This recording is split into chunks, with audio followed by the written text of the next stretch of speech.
သူ့ကိုဘာကြောင့်အင်္ဂလန်တနိုင်ငံလုံးမုန်းနေကြတာလဲပီတာခရော့ချ်ဟာတခါကအင်္ဂလန်ရဲ့မုန်းတီးခံရဆုံးကစားသမားတစ်ယောက်ဖြစ်ခဲ့မှုပါတယ်အဓိကကတော့သူ့ရဲ့အရက်မောင်းကြောင့်ပါပဲအင်္ဂလန်ပရိသတ်တွေသူ့အပေါ်ပြုမှုခဲ့တာတွေကိုသိရင်တင်တကယ်ပဲစိတ်မကောင်းဖြစ်ရပါလိမ့်မယ်ပီတာခရော့ချ်ဟာဘောလုံးသမိုင်းမှာအရက်တိုင်းတာအရအမြင့်ဆုံးကစားသမားတွေထဲကတယောက်ပါလူငယ်ဘဝတုန်းကတင်အရက်6ပေ9လက်မနီးပါးရှိခဲ့တာမို့ကလပ်အသင်းအတော်များများကသူ့ရဲ့ကြောင့်ညှင်းပယ်ခဲ့ကြပါတယ်တာမန်ရက်ပဲရှိချင်လိုက်တာဆိုပြီးညတိုင်းငိုခဲ့ရတဲ့အထိပါပဲတခါကမင်းဘောလုံးသမားမဖြစ်ခဲ့ရင်ဘာဖြစ်နေမလဲလို့မေးတော့ရီးစားမရတဲ့သူပဲဖြစ်နေမှာပေါ့လို့ဟာတာနော်ပြီးဖြစ်ခဲ့ပူပါတယ်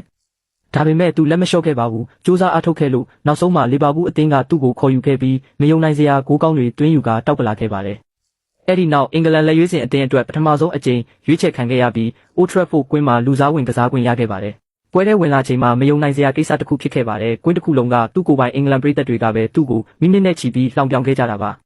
သူကကျွန်တော်သူတို့ကိုဘာမှအမှားမလုပ်ခဲ့ပါဘူးတိုင်းပြည်အတွက်ဘောလုံးကစားပေးခြင်းရုံမှာပဲဒါပေမဲ့ကိုယ်နိုင်ငံပရိသတ်တွေကပဲအရက်ကြောင့်လောင်ပြောင်ကြတော့ကျွန်တော်အရန်ရှက်မိခဲ့တယ်လို့နာကျင်စွာပြန်ပြောပြခဲ့ပူပါတယ်